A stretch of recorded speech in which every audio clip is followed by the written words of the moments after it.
Okay, it's 6:45. Let's see, 1, 2, 3, 4, 5, 6, 7. Yeah, we've got quorum. Okay, so let's begin our meeting. Welcome everybody, the Far East Area Commission regular meeting tonight for September. Going through the agenda, we'll say the Pledge of Allegiance, have roll call, and then we've got a couple sets of meeting minutes we need to approve. Then we'll move on to our first zoning, and we have, I think, 2 speakers that will be with us tonight, hopefully. So let's go ahead and say the Pledge of Allegiance. I pledge allegiance to the flag of the United States of America and to the republic for which it stands, one nation, under God, indivisible, with liberty and justice for all.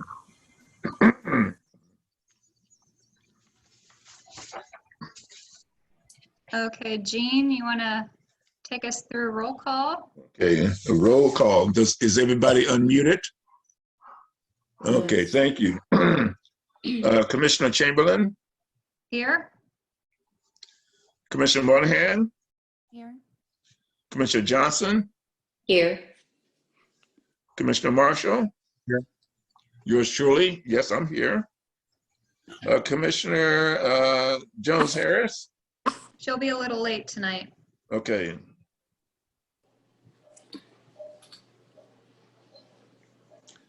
Commissioner Holmes? Here. And Commissioner Dudley? Here. And I pronounced it correctly. Hopefully. Absolutely. Thank you, gentlemen and ladies. Okay. Who is MJS Smido? Madam Chair, Matt Smido, CD Columbus. I'm here to talk about the Civilian Review Board. Okay, and your name? Matt, Matt? Okay. last name Smido. Okay. Can you spell your last name, please? Yes, sir. S-M-Y-D-O.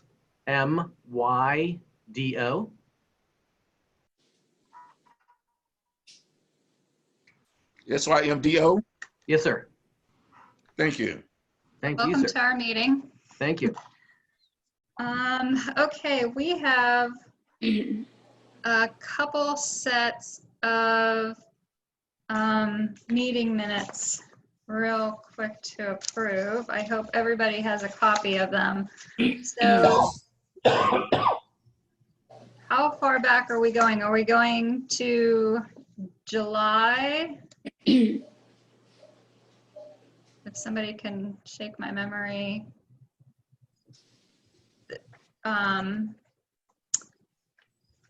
We have July 7th, we have July 28th, August 4th. Those are the meeting minutes I think that we're looking at. Are we looking at 3 sets to approve? Yes. Okay. Did all commissioners have a chance to review them? Yes. Okay. I make a motion to approve the July 7th minutes if there are no changes. I'll second. Second. Holmes second, Chamberlain I'll first. second.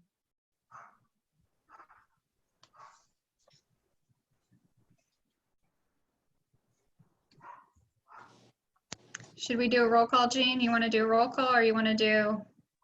Okay, okay. Or can we include all the minutes in the one motion?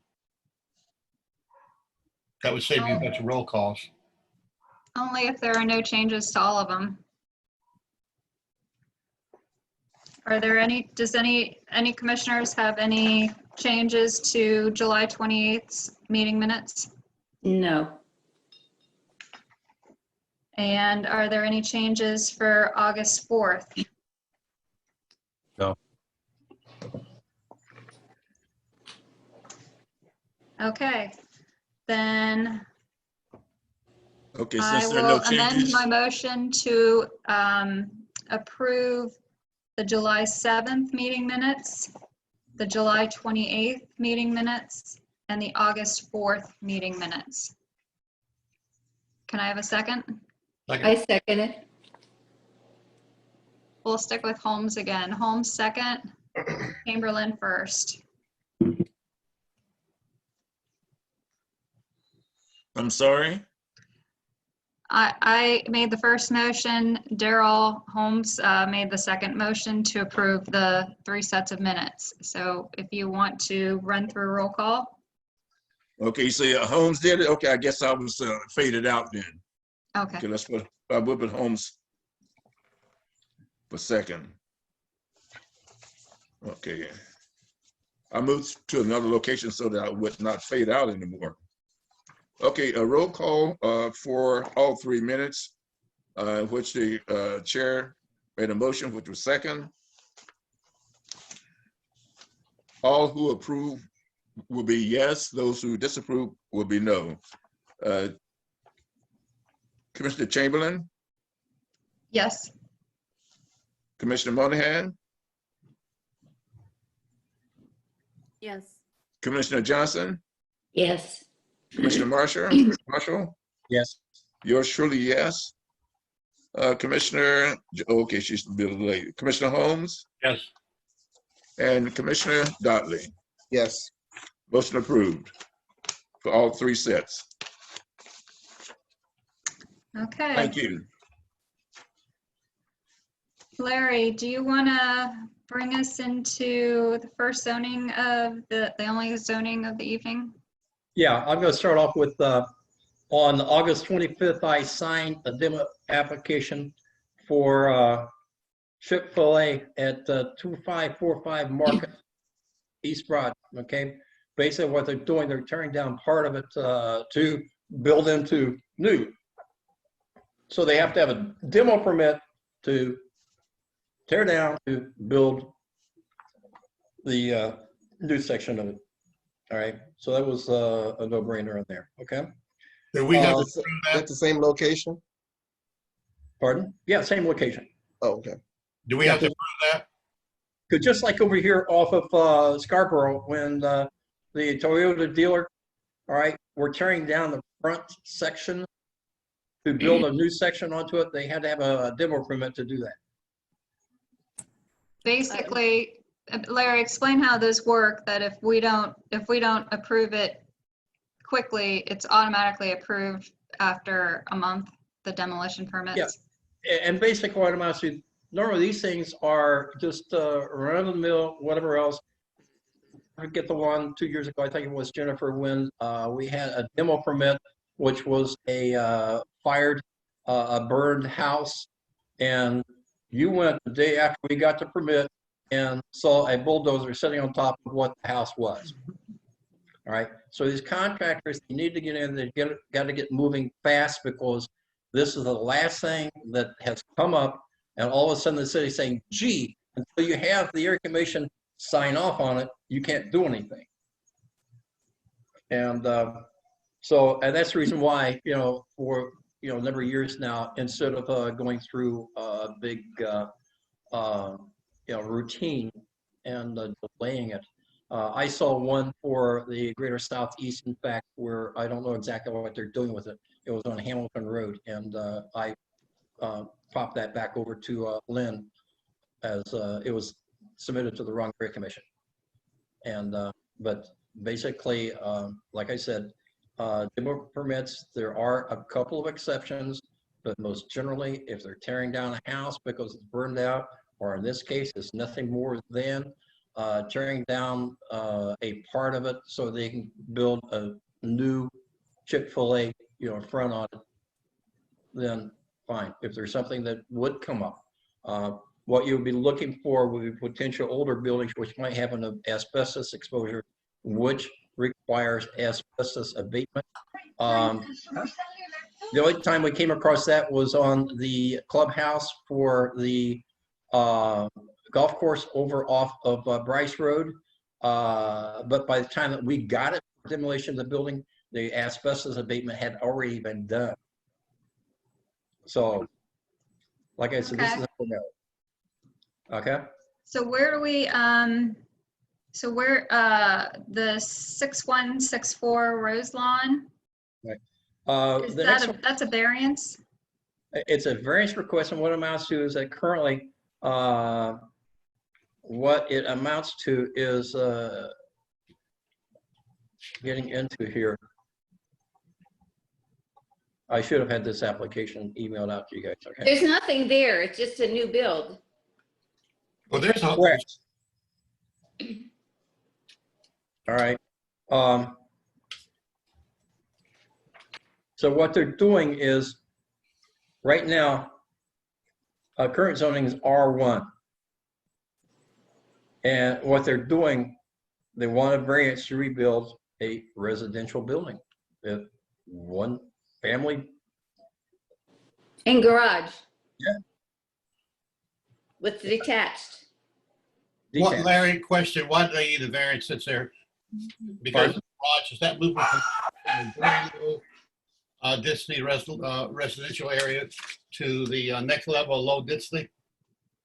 Yeah, it is being zoned to the low density, okay? Here's actually a diagram of, let's see if I can get this up there, okay? All right, so you can see in the blocks there is the residence that's going to be built, okay?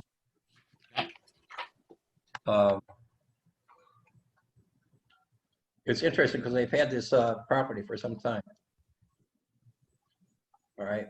What are on the property around it? Are those single family homes? It's low density residential. Okay. The lot doesn't look very big. Are they meeting the requirements for the size of building that could be put on that lot? Plus garage, detached? That would be something that the BZA would upfront state. These are the minimums for that specific area. And so they would be in compliance. Okay. Okay. Is the variance because they're going from rural to residential? Yeah, basically what it amounts to is that if you look at the current, okay, on the current, you've got residents here, residents there, and this is the site. Mm. So Yeah. basically, one thing they're doing is getting a variance to build a house there as well. Okay. And that is separately zoned, and but it was very low density. So I'm asking you the question: do we need it? Is it such that we need to approve just a low density versus very low? Is that what they're asking? Yeah. Let me get back up to the application here. Because I looked on the application, I really couldn't see anything. Yeah.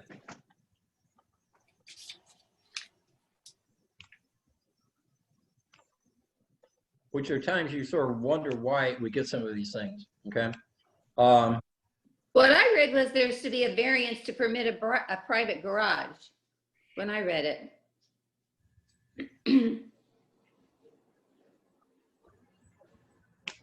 To allow for private residential building. All right. So then going down.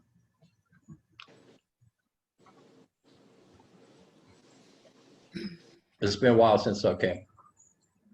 Since I've read this one. All right.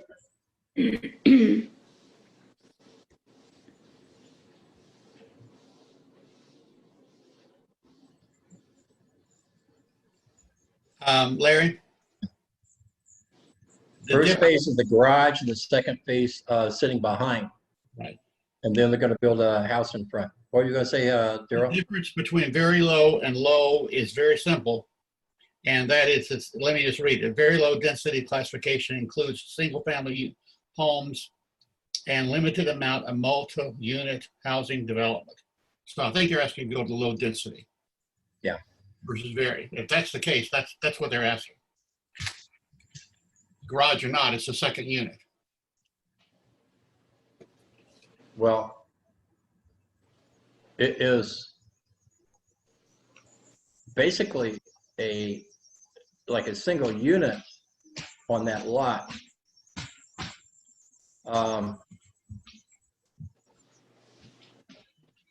Most of the houses on that street have an attached garage. They don't have a detached one. This is a detached garage, 15-foot high detached garage.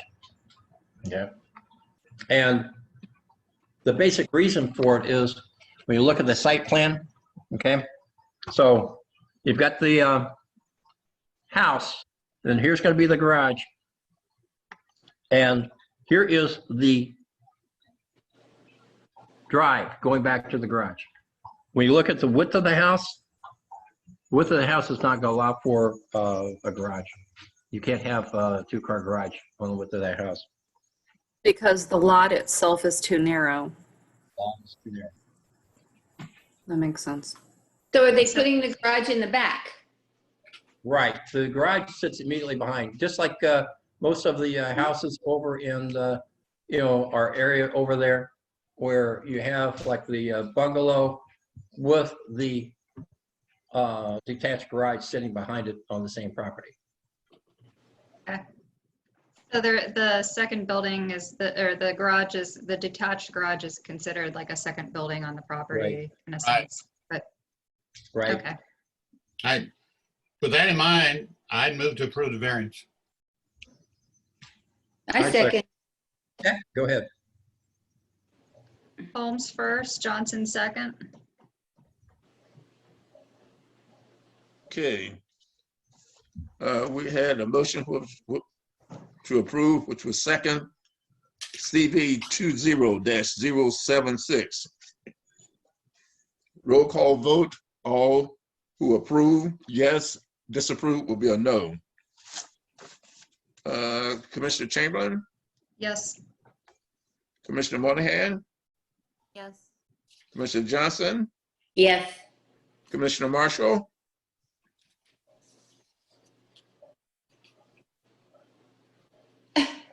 Larry, yes or no? Larry. What? Vote, we're voting. Roll call vote. I said yes. Okay, yours surely, yes.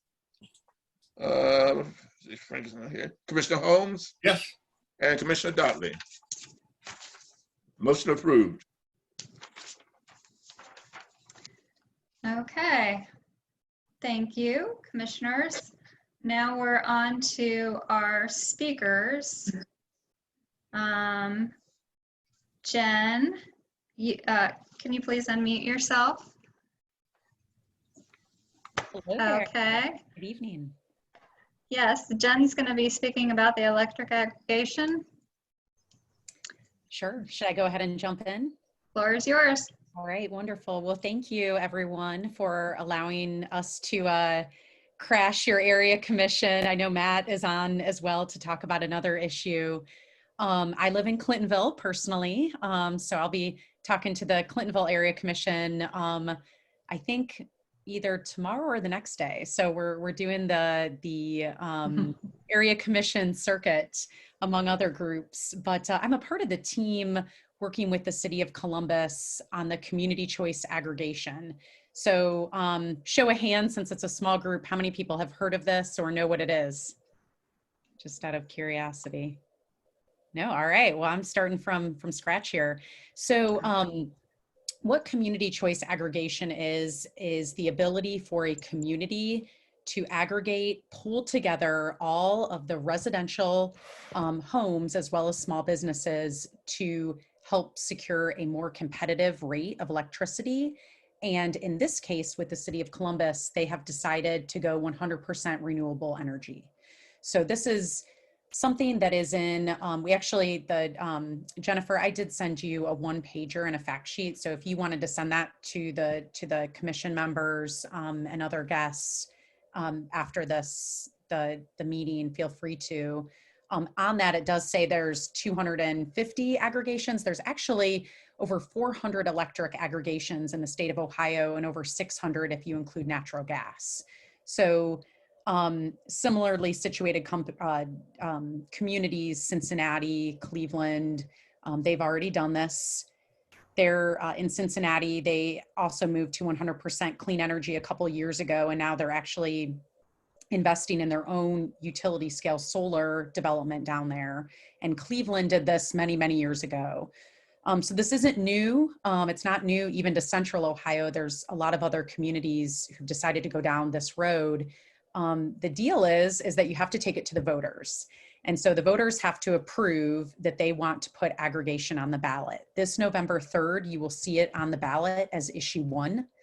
And so in voting on this, you're saying that you agree that the city can, again, aggregate, use the pooling power of all its residents and small businesses to get a more competitive rate of electricity. And that when you go to flip on the switch, I haven't seen the load factor from AEP, but I would suspect that most of the power currently coming to your home right now was supplied by coal, natural gas, maybe a little bit of hydro. And so the commitment has been that 100% of that electricity by 2022 will be clean energy from Ohio. So that would be wind, solar, geothermal, energy efficiency storage.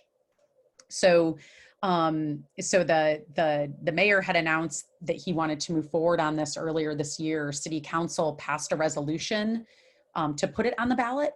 And so now we're going through the process of education and talking to folks, and nothing will change as you see it. AEP Ohio will still be your transmission and distribution company. So when the lights go out, there's a storm, you still call AEP Ohio. They still have responsibility as your utility, incumbent utility, to provide service and make sure that everything stays the same that you would normally have right now. It just, the generation side of your bill will look a little different. It'll still come from AEP, but it will be actually the preferred energy supplier has been chosen. It's AEP Energy, which is their generation arm. And so they've committed, and this announcement was made a few days ago. So you may read about it in the Columbus Dispatch, that they would purchase 100% of that clean energy from Ohio sources. So that's what community choice aggregation is.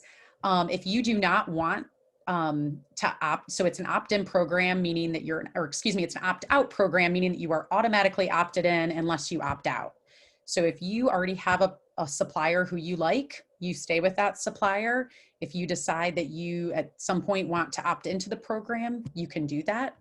If you decide that you don't want to be in the program, you can opt out and choose another supplier by a call or sending an email, or you will also if the voters pass this in November, every resident in AEP Ohio's territory in the city of Columbus will get a letter saying, if you want to opt out, fill out this form. So there's a number of ways that you can opt out if for whatever reason you don't want this clean energy choice, or you just have another supplier that you're happy with. So that is really what I wanted to share with all of you. And I don't know if you have any questions, and I could speak a little bit more to the why and what it would mean for jobs and all that good stuff. But I don't want to take too much time. So does anyone have any questions? Yeah, Okay, go ahead. I got a question. All right. What's the cost differential? If you're going to go to, renewable energy or whatever else, how much of a rate hike is this going to be on the electric? So in every community, so I'm working with the broker. I'm on the broker side of this, meaning that we are the representative for the city of Columbus in the deal. We have never gotten into a deal that costs citizens more. Typically when just historically, we actually have pretty low rates right now in the state of Ohio. I know it may not feel that way when you pay your electric bill, but just from a national perspective, we have pretty decent rates. But there has been times where the what's called the standard service offer has dipped just because the energy market is depressed right now because of COVID and other factors. And so there has been situations where some aggregations have been a little bit higher in times like this, but I haven't, the supplier that I work with, Trey Bell, or the broker, excuse me, they have set the lowest rate in Ohio 4 years out of the last 6. So we, Now, when you're talking about renewable sources, what are the? so wind and solar, geothermal, and energy efficiency storage. So right now in the state of Ohio, we're building Energy efficient storage, you're talking about what, generating electricity and then putting into power cells to recover later, or what? So storage can mean a couple different things. It's usually, like right now, a lot of the large utility scale solar developments happening in Ohio have some form of storage on site. So it helps save the energy and then disperse it when needed. So it would be basically generating electricity from your solar source and then building up through your batteries, or whatever you want to call them, large rechargeable batteries, for pulling it out later, or even possible technology where you'll be generating hydrogen. Correct. And we have some hydrogen sources, hydro energy in Ohio. Okay, hydro energy would be water, but hydrogen is where you would split it and Sorry, hydrogen. yeah, when I say hydro, I meant like hydroelectric with water. Hydroelectric water. Correct. What are the advantages? Well, again, right now we're supplying most of our load through fossil fuels, and so there is a huge, and quite honestly, I don't have the numbers yet. We're working on those because we just got the total load, the number of megawatts that we will have to service. But I mean, for the average homeowner, what are the advantages? Sure. To vote for this? Sure. So, so the idea would be that you would have a more competitive rate than what you have right now, Okay. and that you would be able to flip the switch, and it would be clean energy instead of fossil energy. So, carbon reduction standpoint, criterion pollutants that are extremely harmful to air, and actually in the state of Ohio in the last decade, we have retired 9 coal-fired power plants. So. And then the number of wind and solar, utility scale wind and solar development is just, it's at a pace that, quite honestly, I would have never thought we'd be there 10 years ago. I've been doing energy policy for a long time. Locally though, there's a commitment to supply this load from Ohio and as close to the city of Columbus as possible. We're still working through the program details, but I think that there's a huge amount of jobs that are attached to this. There's a utility scale solar coalition that just released a report from the Ohio University 2 days or yesterday. Today's Tuesday. It was yesterday, Monday, and that showed that if we are on pace at the aggressive pace that we're currently at, that we will the number of jobs would be at over 54,000 created in the state of Ohio. And it will mean close to 18 billion in revenue. So I'm familiar with a couple of these projects, and they're extremely large. They're usually built on farms or brownfields. And so there's the first utility scale solar project broke ground in March in Brown County. It's 200 megawatts, which is an enormous amount of electricity. And it is the 100% of that load is being purchased by Amazon. And so, yeah. I have 2 questions here. First of all, when you say jobs, and you gave me a good number with their statewide, what about in the Columbus area when it comes to jobs? How many jobs do you have? You gotta give me an exact number. Give me a guesstimate on how many jobs are there.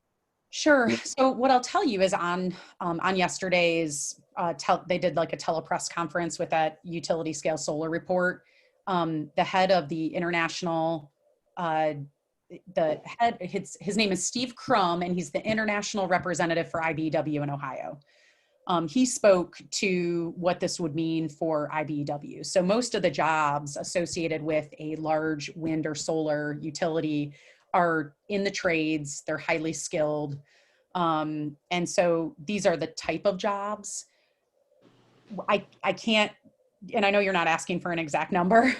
I wish at some point we could get to that and say on average, if this many megawatts are used, this many jobs. And I think we will be able to get to that with an analysis, but we're just so new in this. Right. My concern is it's the fact that we bringing in something new to the area, which is great. I love it. In fact, are you going to bring people that lives here to get those jobs? Are you going to train those people because they may not have that experience, or are you going to bring outsiders here who have the experience and give those positions away?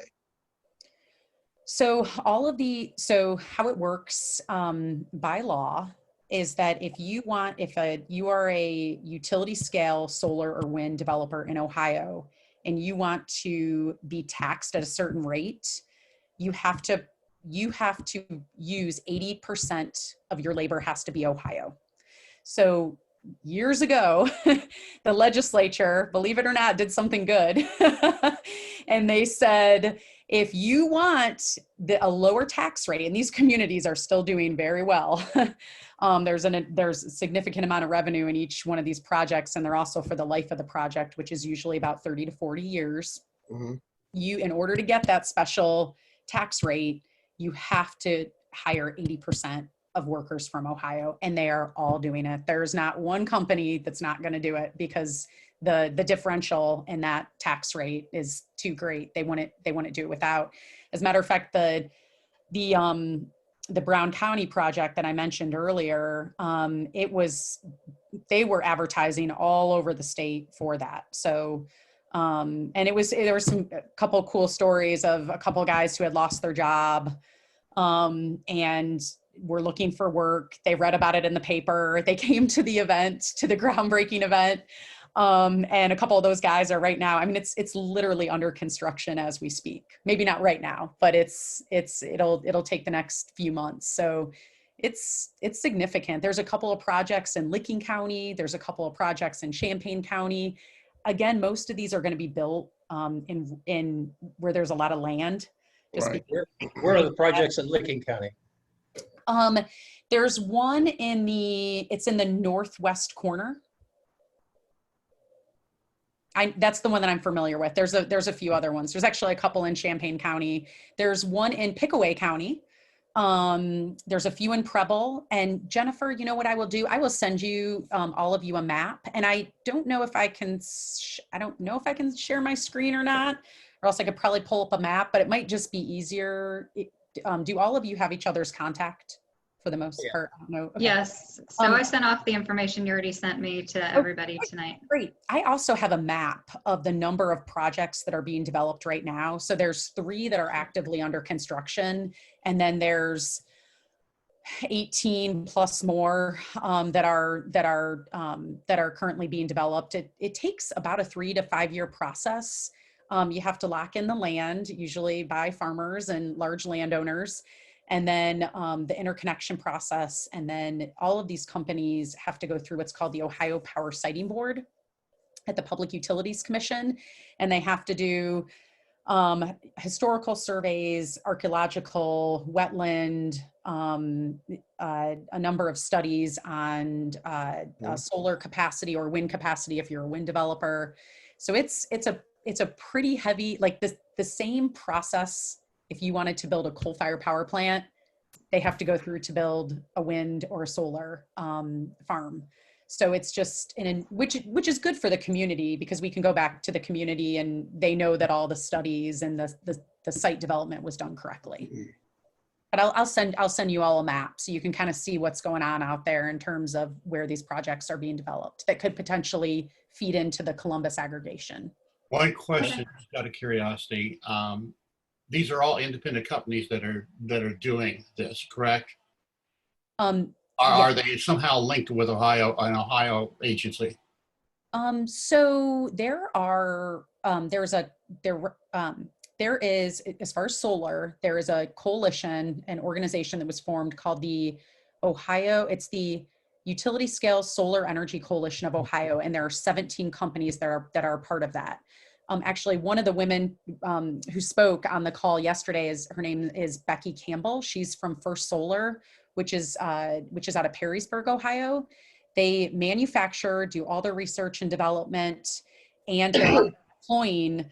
They have a couple of sites that they're actively developing right now, and they employ 2,500 people in Perrysburg, Ohio. They have a Perrysburg plant and then one a little bit east of there. So that's a really cool Ohio story. I know it's not here in Columbus. I'm from the Toledo area, so I grew up right near the plant. But they're growing. They're $1 billion Ohio business. And the Brown County facility that I mentioned bought their panels from First Solar. So, pretty cool Ohio The story. reason I'm asking you that question is that, because I'm coming at you from the side for me, okay? Okay. And that is, we're dealing with environmental impact and all of the wonderful things we have to do. Who is looking after human impact? Human impact. I come from the Wyoming area. Okay. That had human impact like crazy when energy came in and did what they needed to do. Okay. So I guess what I'm asking is, are any of the companies looking at what they're doing to human beings, and is there something that they're trying to help them with instead of just dumping them there? So do you mean on the development side? Mm-hmm. Okay. Yeah. So that's a part of the power siting board process. They have to go through, they have to do community engagement meetings. It's a pretty hefty community. I think, was it oil and gas or coal development in Wyoming that you're referring? Long story, maybe very, very short. Yeah. It's low sulfur coal Mm-hmm.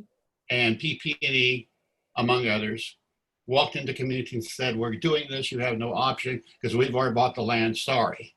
Yeah.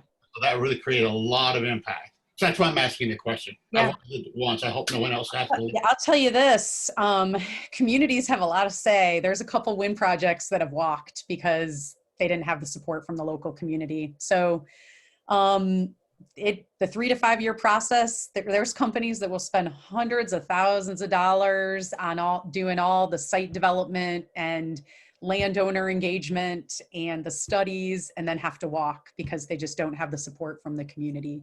It is, in the state of Ohio, probably similar to Wyoming and many other states, energy development over a certain level of megawatts. So it's over 50 megawatts of solar and over 5 megawatts of wind. You have to, it is state control. So there is some local, the local zoning is removed and it goes to the power siting board. But I mean, there's a hefty process that goes into it. And again, some of these companies have walked because they knew that they didn't have the support of the community. So if this is voted on, does that mean that that's the community support?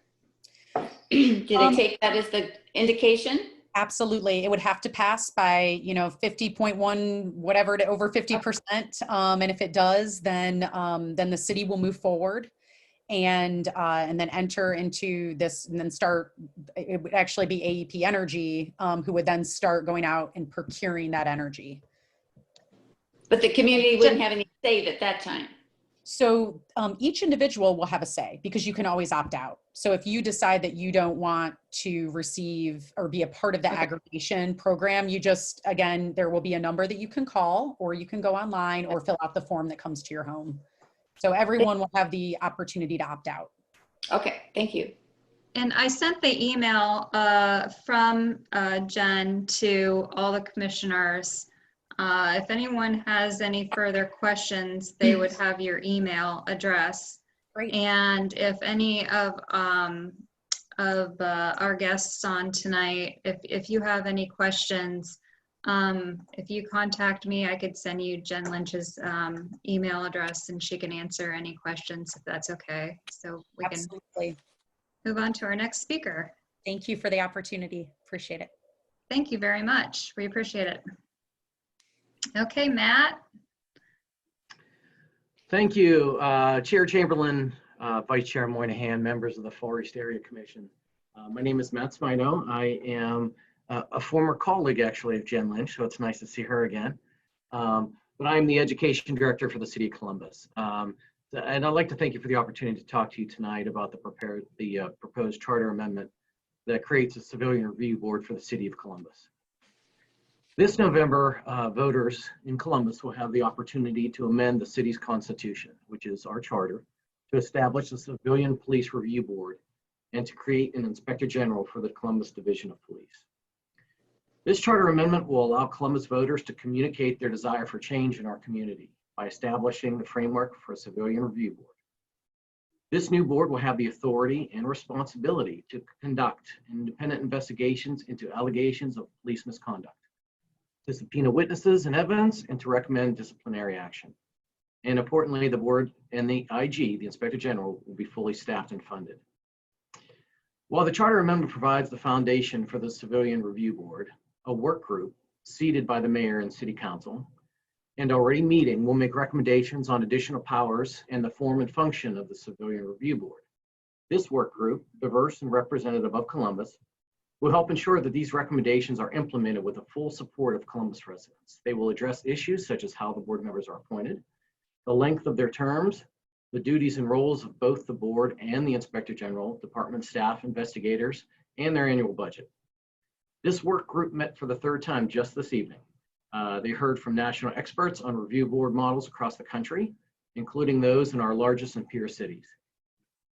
They received presentations on how boards and IG investigators receive and investigate complaints and their roles in recommending discipline. Just a couple of hours ago, actually just an hour ago, they had a discussion with Gian Furman, who's president of the Chicago Police Board. President Furman expressed to the work group members the importance of being independent and having the trust of the community. But not only did the work group members hear from experts, they've discussed these issues and deliberated on which of these models and what parts of these models would work best for our city and reflect our shared values. Our goal and the goal of the work group is to establish an empowered, representative, and independent civilian review board by the end of the year. While some of the most important functions of the review board must be negotiated with the union, the FOP, we are confident that we can work together for a better community.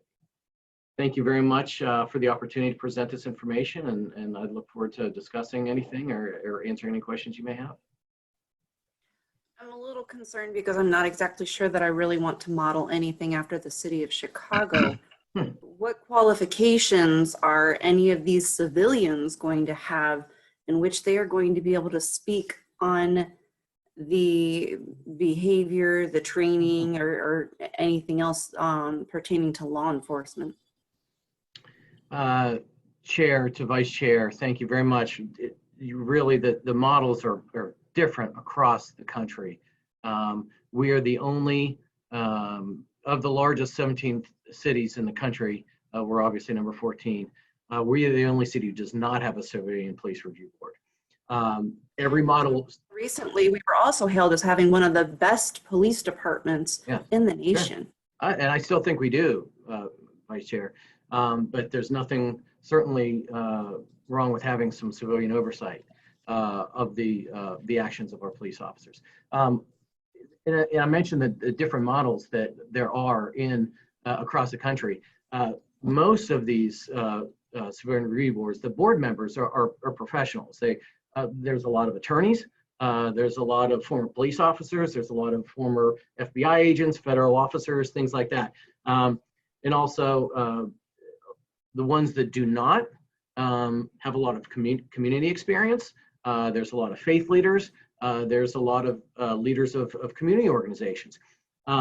All of them that we've seen so far have done extensive training. So if you are, let's say you're a member of a community organization and you want to be appointed to this civilian review board, but you have no law enforcement experience. One of the main things that we would look for, of course, is that you're able to be impartial. We don't want anyone on this board who has a preconceived notion whether somebody would be a police officer would be innocent or guilty. It would be just like a judge would have to be impartial. But these individuals would go through training programs. So they may have to go to the police academy for some training. They would there would be a certain amount of time that they would have to do ride-alongs with police officers and see what their job is actually like. And these are some of the conditions. We are presenting this information to this work group. We have a 60-member work group.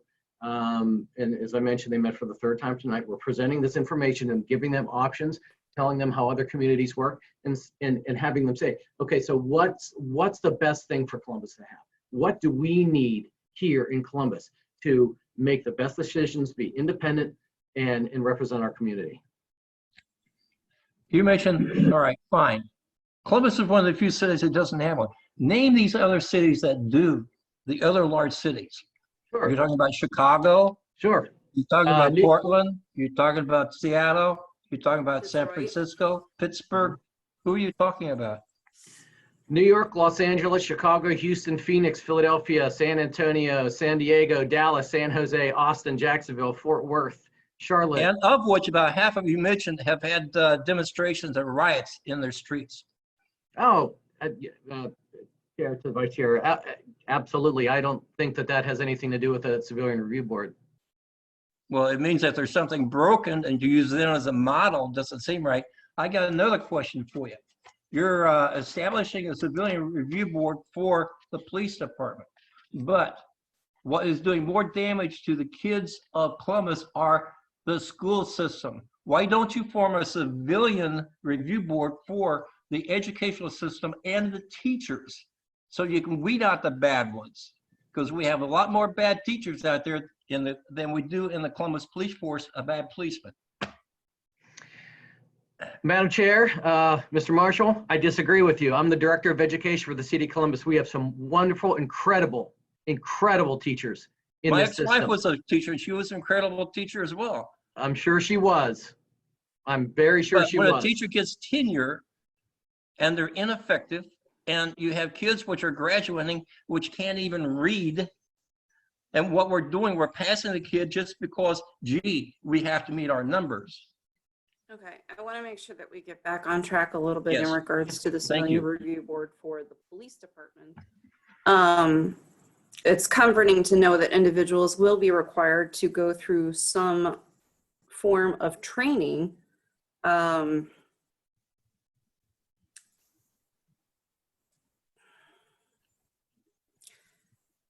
My challenge that I face is just several months ago, there was no chatter about, other than we have an amazing police department.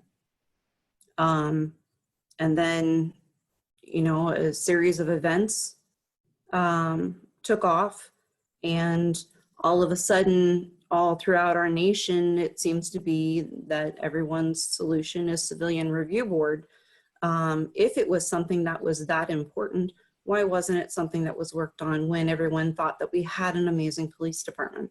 Mm-hmm. Why is all of a sudden it not an amazing police department? Why is it all of a sudden that Mhm. that this is a necessity? Sure. Chair to Vice Chair Moynihan, certainly. And there have been members, some activists in the community who have been requesting things and calling for this type of oversight of the police department for the last couple of years. We have seen this, but you know, that call now has gotten louder. The mayor simply can't ignore it. You know, when so many people start talking, you know, we have to make decisions. The mayor has to make decisions. This is something that he has heard the people has wanted, and it's still up to the voters to decide. What we did was we proposed a charter amendment. It is still up to the people of Columbus to vote whether they want to approve the charter amendment and create the civilian review board or not. Why a charter amendment? Couple questions. First of all, there's a 150-page packet, and I'm not remembering the name of it, that's already been given to the police department that they're working through right now to meet needs that people have talked about in focus groups that we were doing way before all this happened. The first question, let me give you two. One, is that being somehow incorporated into what you're doing, or is that a separate track? All right. And that's mainly my concern. The other concern I've got is voting on something I'm not sure.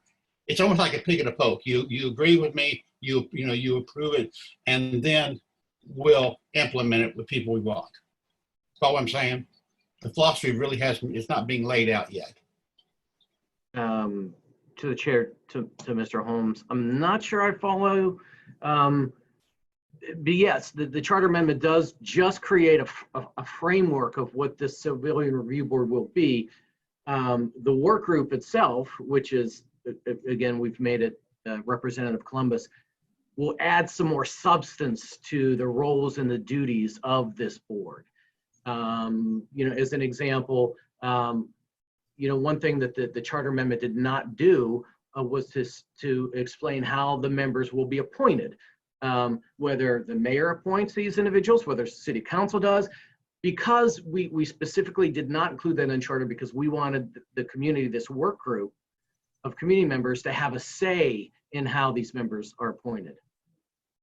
So there are certain things that we did just to create the structure, Okay. but we knew that this work group would have to fill in the details. But are you folding in all the stuff you're already doing right now? Are you folding into this everything the police department is already doing in concert with the city concerning meeting the needs of the focus came out in all those wonderful focus groups that happened? Oh, I'm sorry. Chair, Mr. Holmes, one of the recommendations of the Safety Commission was to create a civilian review board. I think it was recommendation number 71. And Chair, I think you had a question about why a charter amendment. Yes. Chair, that was something that's very important to the mayor and council. When we looked at civilian review boards across the country, some of them have been ineffective because, administrations come and go. We have a mayor now that supports this. Our next mayor may not. Changing something in the charter allows it not to be removed easily later by an administration that does not have this as a priority. They'd have to go back to the voters and ask them to remove this provision. So this transcends this administration. And importantly, another thing that we put in the charter amendment that we saw important for those reasons is because when we saw that the main way that people can diminish the authority and the power of civilian review boards, and we've seen this in other cities, is cut their funding. Yes, you have a civilian review board, but if I don't fund it, it can't do work. So we were very thoughtful in this charter amendment and make sure we included in their language that the funding for the civilian review board just can't be cut indiscriminately.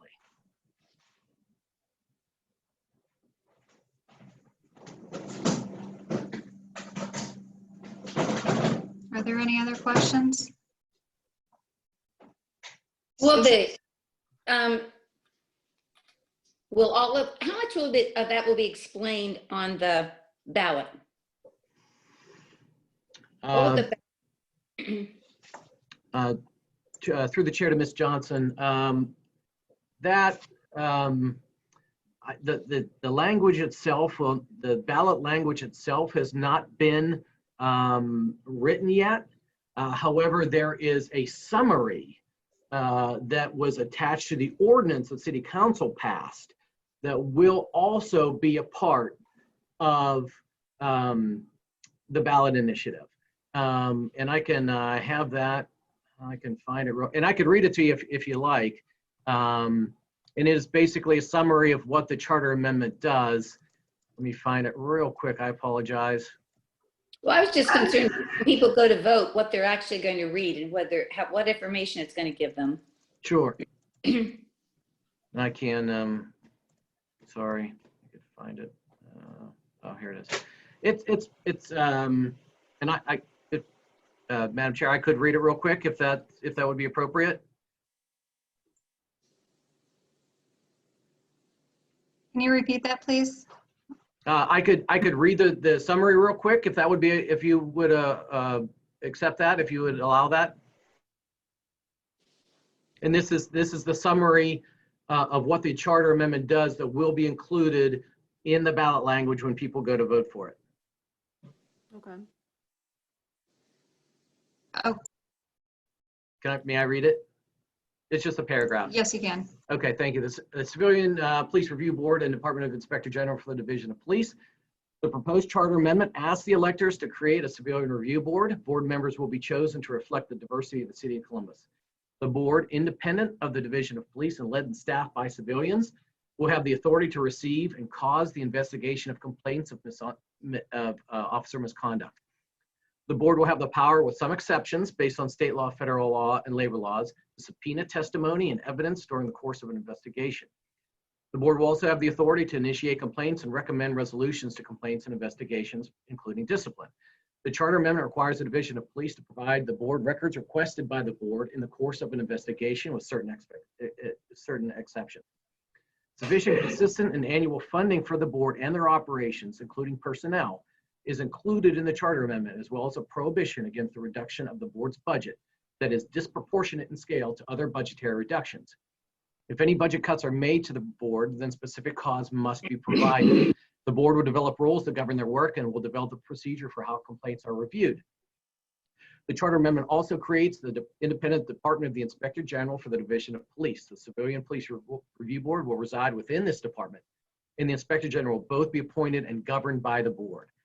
So that is a pretty concise, I think, because it took me long to read it, I apologize, explanation as to what the charter amendment does. Thank you. Thank you. Matt, would you be able to leave an email address if anyone has any questions that they can contact Absolutely. you further? Absolutely, I would be glad to. And we actually have a site on the city site for the Civilian Review Board. We have all of our meeting materials on it, all the information about all the cities that we've looked at and the things that other cities have done. I'd encourage members to go and look at that site too. And that one's is pretty easy. It's just columbus.gov/Civilian Review Board Work Group. I could leave my email, and I'll spell it because my last name is weird. I apologize. So my name's Matt Smito. So my email address is M as in Mary, J, and then S as in Sam, MYDO @columbus.gov. Thank you very much for the explanation. Please understand my you. questions were just so that we could identify what has changed and why the need. Certainly, yeah, absolutely. Love to, if anybody, love to talk offline to anybody who has any concerns, questions. We want this to be as absolutely transparent as possible. Mm-hmm. Okay, I put your email address in our chat space, and so if anybody has any questions, they can contact you. And then can you repeat one last time the email or the Yes. web? Do you want me to put it in the chat? Sure, please. Yes. Do I have that ability to do that? Okay. I think so. Yes, he absolutely yes, I can. I got it. Okay. Okay, I'll leave that in the chat for everybody if that's okay. Thank you. Thank you very much. Would it be possible for me to ask a question? On the Uh, Civilian Larry- Review Board, Larry, we Okay. we Go ahead. really need to move on. no problem, We're 20 minutes late now at this point. Okay. no problem. Chair, Mr. Marshall, please email me or give me a call. Okay. I'll put Will my do. cell phone in this too, and I'd love to talk to you about it. Thank you very much, Matt. We appreciate you. being here Thanks tonight. so much. Okay. Before we move on to the bylaw review, I'd like to acknowledge Ava Johnson, Commissioner with the Greater Southeast Area Commission, and Quay Barnes, Chair of the Mid-East Area Commission. They're with us here tonight. And Ashley, I'm not sure if you want to real quick give a little introduction of yourself, if you want to unmute. Sure. I don't know what you want as far as introduction. My name is Ashley Lindsay Banky. I'm with Lindsay Automotive. So listening in to hear some info. I see some friends on here. Hi, friends. Okay. Did you want to give any information about the Learning Extension Education Centers. Center? Sure. Thank you. I'd be happy to. Recently, a gathering of leaders of the faith community joined up at our location, and at the invitation of my father. And through that, we did a brief survey of what were some of the needs that they felt were of importance to address on the east side. We feel a little forgotten over here on Bryce Road. And so we identified 4 areas of opportunity: youth development, workforce development, because we're a faith organization, biblical training, and our 4th initiative was unity and cooperation in the body of Christ. And after that, I learned about the learning extension centers that were being promoted by the Dream Center. And the Dream Center has been partnering, I believe, with the Columbus City Schools to help with this crisis where students are being forced into online learning and families are not able to support them. It also allows there to be an opportunity for students to have some eyes into their homes. I've heard from many, well, I could sidetrack. Anyway, we made a plea to this group. Out of that plea, 4 learning extension centers have been created in the last 2 weeks. And there are many more besides just the one that the Dream Center are doing. But out of our group, for learning about it for the first time, 4 of those have popped up. One of which is actually going to be hosted at one of our buildings. We have an empty building on Scarborough. And so we are partnering with several nonprofits to come together and open our doors. We will offer, every learning extension center offers Wi-Fi, safe, a meal for students, a safe place where parents can drop their child off, and have a study hall type environment. There will be some tutoring available, but it's not the focus. It's not to replace the teacher. It's really meant to create a safe space. I personally experienced online learning with my 4 boys, and I have a teaching degree, and I was able to increase our Wi-Fi speed, and I was able to come up with a device so that we could, be accessing, our classrooms. And it was really painful. And if somebody had said to me, yeah, you could drop your kid off here 3 times a week, I might have been like signing up to drop my kid off and have a little breather, a little bit of space, because it's a very stressful situation for many of these families to not have that breathing space. And as we all know, a lot of these students, we have friends that through our church community that are in Linden, and when they heard the announcement that they were not going to get to go back to school, they were really troubled by that. They want to go to school. They don't want to be at home learning. It's not ideal for them. And so this is also our hope, that we would encourage students that there are community members who care about them. There are community members who are going to step up and create a safe space where they can come and receive positive interactions.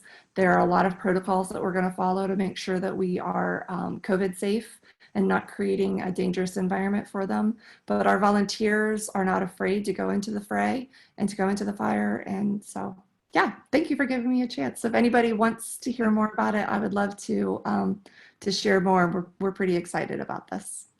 Can you please put your information in the chat space? And if anybody has any questions about the learning extension centers, and we'll work with you in the weeks to come to find out which ones are here on the east side, and the times and days and locations. That way we could post those and have available for the community.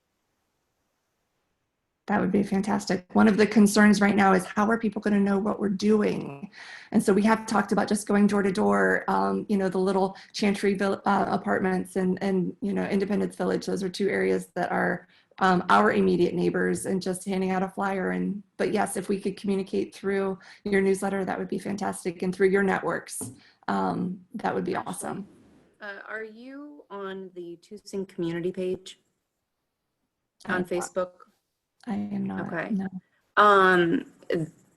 I'm also the Block Watch coordinator for the Tucson Block Watch. And we have a Tucson community page that goes out to the community that you would be more than welcome to post that information on. Highly recommend that.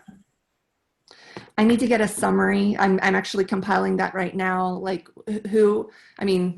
ours just formed kind of on Friday, and we're starting ours September 21st. We've got a lot of work to do in that building to get it ready and to get all of our volunteers. The Dream Center has been working on this for weeks and weeks ahead of us. And so they have 20 sites. You can go to forcolumbusstudents.com. I'll put that in the chat too. That's a great website that has a lot more resources. Also, if anybody wants to, if they're faith community, if you have a church that's empty Monday through Friday and you have volunteers who would be willing to help, it would be great. You know, there's one little small organization that's hosting 8 kids, you know, but that makes a difference for those 8 kids. So it doesn't have to be 100, doesn't have to be 1,000. Every student that feels that they're special and that the community cares about them is going to be touched by this effort. Thank you. Thank you very much, Ashley. I will put the link for the Tucson community page in the comments as well. Ashley, before you log off, how can community members help you? We'll need volunteers, certainly. So finding, if people are interested in volunteering and would be comfortable, not everybody's comfortable being with students. I know that there are COVID concerns and there are good reasons for some people not to be comfortable about that, but there's also ways to help with food prep. There's ways to help with donations for those kind of things. There are going to be teams that will be helping with cleaning when students aren't around. So for example, our site at our east side, we're calling it the East Side LEC, is going to be Monday, Wednesday, Friday. We'll have a group of students in the morning from 9 to 12, the younger group, like kindergarten to 5th grade. Then we'll have a little break. And then we'll have from 12 to 4, a group of students, adolescent students. And then on Tuesdays and Thursdays, we will have, we'll need volunteers to come and help clean the facility just to make sure that so that would be one, that would be, yeah. I don't know.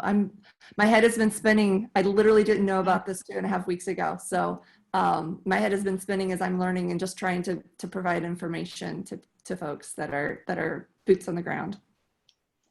Okay, thank you. Thank you. We'll work with you to update the information and get it out to the community, because this is a really important time for our kids and for families dealing with the struggle of shared learning, or I can't remember what the term is right now for that, but distance learning or blended learning. But yes, I'll contact you and we'll go ahead and we'll post that. And then if anybody wants to volunteer or is interested in that, we'll send them to you as well. Thank you very much. Thank you very much. Okay. We're gonna move on to the bylaw review. This would be the 3rd reading tonight. And as mentioned previous, this was an effort to clean up inconsistencies in the bylaws to make sure that they're consistent all the way through. So for example, membership is listed in a couple different places, and if something was amended at some point in the bylaws, we want to make sure that it runs all the way through to each of the subsections in the bylaws so it stays consistent. So we have the changes at this point were on page 3 under Article 4 membership. A.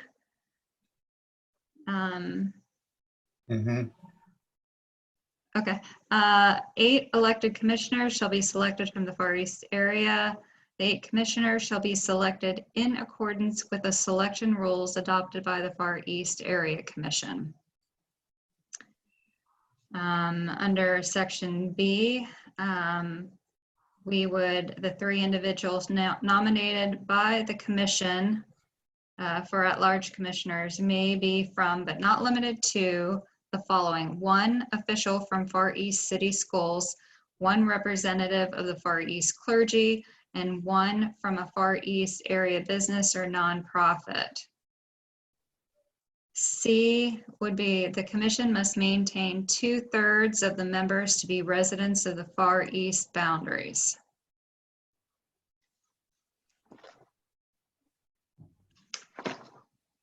And then I think, is that it?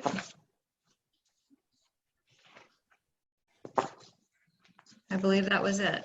Okay. Jennifer, Yes, just a sir. couple stupid things. Okay. Page 1B, page 1, Article 3, purpose. Under section B, the numbering is incorrect. It goes 1, 2, 3, 5. At least in my copy. 1, 2, 3, 4. You don't have 4? No commission member shall represent the commission. It went 5, 6. I don't know. That's what I have. For what it's worth.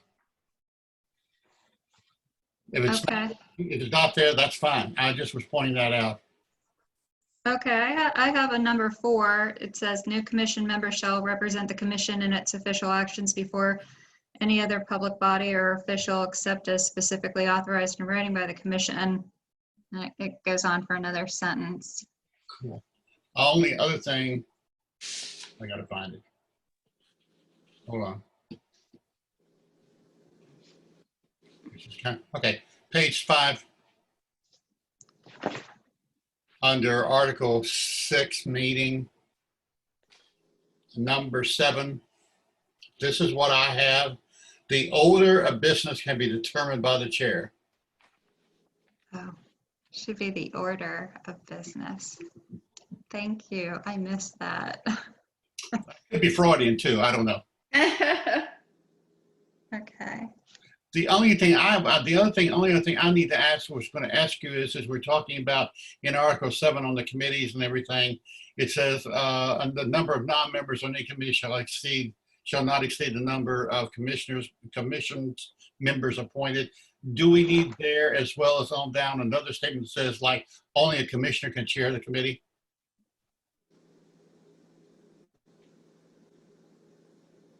Can you repeat that again? Okay. I'm not on following. down, you say that the committee, on one of the other articles says that the members of the committee, once appointed, can elect a chair, but it must be a commissioner. Oh, of the committees, of committees. Right. And what I'm asking you is, do you also need to fortify that by saying under Article 7, number 2, that only a commissioner can chair a committee of the FEAC?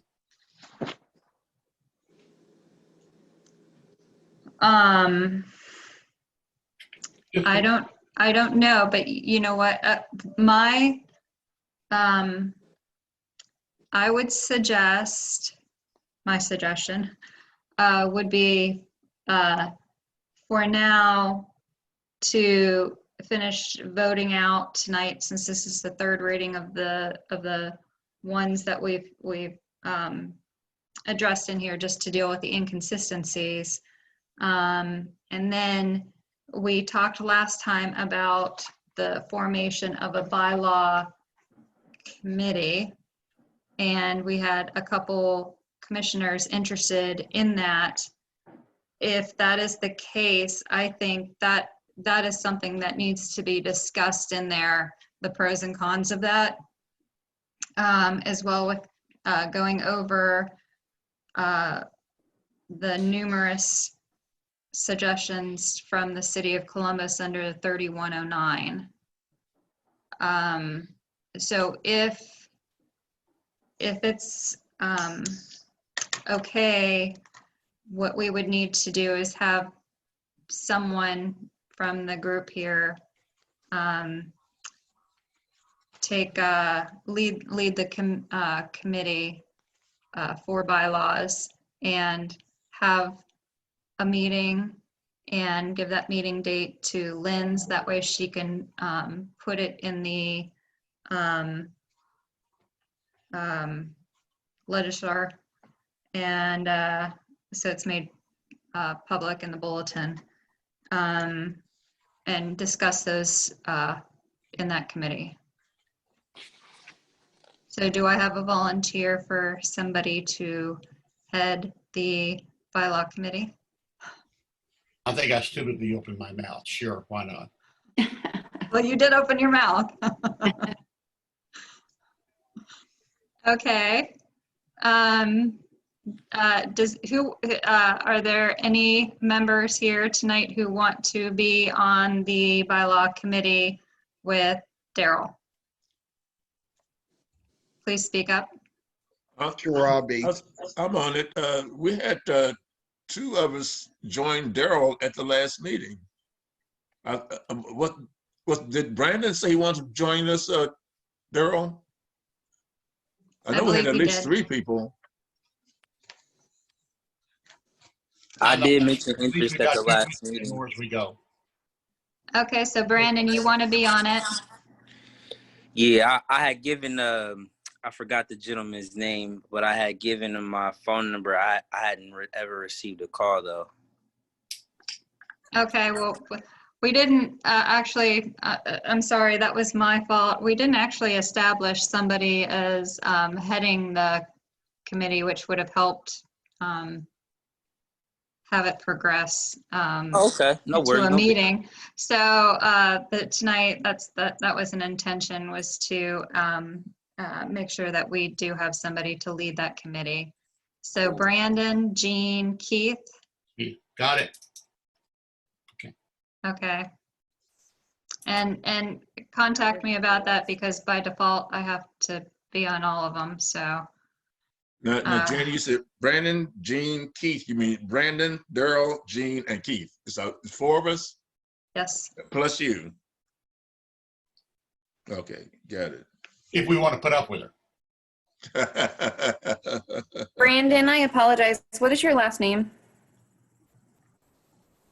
The one and only Collins. You said Collins? Yes, ma'am. COLLI. Okay, perfect. I will get everybody added to the website under the new committee. Thank you. And then Daryl, do you have Brandon's information? Or Brandon, can you send it to Daryl so that way he can include you in the notification? Sure, Daryl. Can you put your email in the chat? I emailed. I mean, I text Daryl Brandon's phone number shortly after the last meeting, but I didn't have his email address. Okay. So do you need my email address, or? It would be helpful. I'll put it in the chat for you. If you don't want to put it in the chat room, you can send it. I tell you what, I have your email. I'll send it to Daryl. Okay. I just don't Thank want you, you to Jennifer. put it out publicly if you don't want it out there publicly. I appreciate it. Okay. And then make sure, Daryl, that you contact Lynn, so that way she can post everything and make it hunky-dory with the city of Columbus, so we're not in any trouble. Jennifer, Yes. We have what, 8 commissioners? That's Larry. Yeah. We have Yes. 8 commissioners, correct?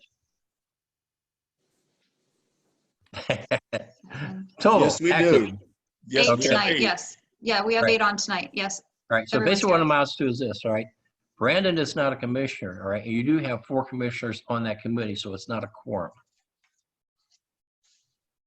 All right? So Yeah. you're legal, all right? But now the city of Columbus needs to have every committee meeting public regardless. Right, Lynn? Correct. Whether or not there's quorum or not, every meeting now has to be, every committee and commission meeting has to be public. So if you need a meeting set up in Zoom, either myself or Jennifer can do that. Sound good, Daryl? Okay. Okay. Then if that is acceptable, then I read the sections of the bylaws that we would be amending. Can we Make a motion? go ahead and, yeah, can we make a motion that we have read the bylaws previously twice. This is the 3rd reading tonight, and we'll be voting upon it tonight.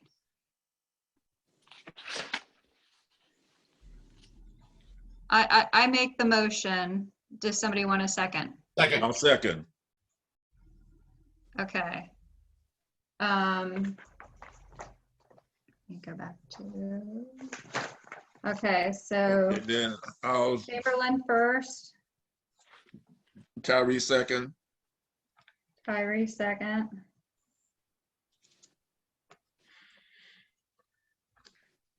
Okay, Okay.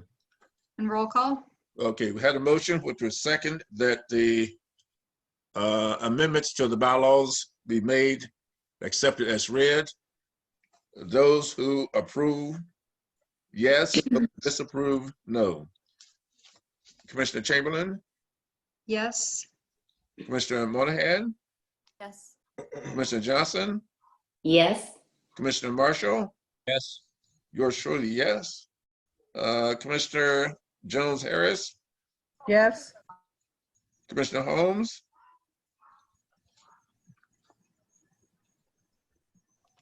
Daryl, you're still muted. thank you, Daryl, and Commissioner Dudley. Yes. Motion approved. Okay, good. We're just a little bit behind still. Treasurer update. I have a couple of things with the budget. Daryl first, how are we with the budget? Did we We're get wonderful our, with the budget. We have $3,800 in the bank right now. So everything finally got done. I'm Okay. sorry I let down Gene and his perfect record. No, you're fine. okay, sorry, I'm gonna turn on the light here, but I know I'm not supposed to go off screen, so. There, okay. All right, so a couple things in regards to the budget, 3 things actually. With the money that we had, we talked a little bit last time about having some sort of maybe a COVID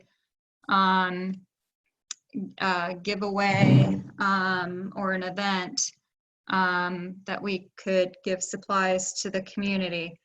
And in the meantime, I would have had the person on tonight, but she's presently in the hospital.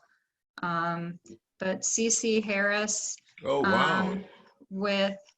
she's okay. She just had surgery. Oh, okay, okay. Did you Otherwise, say it was like her 10th heart surgery? yeah. Oh, But she was responsible this year for the Firefighters for Kids toy drive. Some of the commissioners worked on that together with the help with Lynn and Summer are always the biggest contributors to that. Dean, you, and a few others. Yep. And Teamwork. Larry and a few others. You. Well, So- there's lots of help, but those are the between CC, Lynn, and Summer. I think you guys really put yourselves out there Oh, for yes, that. they Thank did. you. They did great. Well, CC, in the meantime, approached us with wanting to do something for the Far East community, and she offered to organize it. And Lynn, do you remember the name of what it was that that we're naming it? Because we care. Because we care.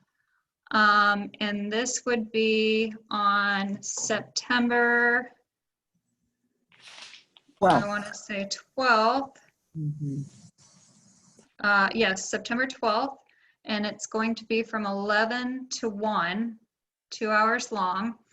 And number one, she's looking for maybe 1 or 2 volunteers. That is it, no more. But we are going to be giving away possibly produce, backpacks, toiletries, COVID supplies. We might be able to have flu shots in there, vaccinations for kids. I'm trying to remember if there was anything more, but we're just trying to throw a bunch of services out there, and the event would be at the Far East Recreation Center, and it would be a drive-through service. And she asked if the Area Commission would like to be a part of that, the Far East Area Commission. And we had had funds that we wanted to make available last month when we met for COVID at any rate. So I wanted to see if the commission would be willing to use either $250 or $500 from our account. And I was hoping that we would be able to supply all the backpacks for the event. And she would be able to get a backpack filled with school supplies, all the school supplies, for $2.50 for each one. Wow. That's So awesome. for $250, we could, from the Far East, donate 100 backpacks. And if we did $500, we would be able to donate 200 backpacks. And thinking ahead of time, last year in the budget, I purchased the Far East Area Commission stickers it has our branding on them. And so each backpack would have our branding put on them. But I wanted to ask the commission to see your thoughts on this. Great idea. Now that parking lot you're saying, Jen, excuse me, is there a drive-in and exit on the same area, or is it a different location to get out? Actually, there. She put a map together, and it does seem like it would be very hard, but she shows how there can be a turnaround at the end of the pathway, so people can go in and out. There's a loop at the end of the drive, the parking lot, where they can loop around and pull back out. Okay. Yeah. The reason why I asked that, because I had been looking at 2 other parking lots. One of them I was thinking where it's off of Bryce Road over where, gosh, it's a little, where Ashley's used to be at. In that parking lot over there, there's a huge area over there that we can set cones up and they can come in and out at the same time. And I also looked up a Broad Street where Myers is, their parking lot too, that we can have them come in and they can go out. It's a rapidly pace and you don't have to worry about traffic or any kind of jams when we're passing out items. That's why I was asking that question. Yeah, we should have had you on the committee. We did look at the pathway and it is going to be a little tight, but she has got it mapped out so that we can get in and out pretty well. And another reason why she wanted, because she's with Rex and Parks, and it makes it a lot easier permit wise to have it when it's department. That's good. All right. Well, it's trying to find exact question about Rex and Park in our area, but I won't go there today. Thank you.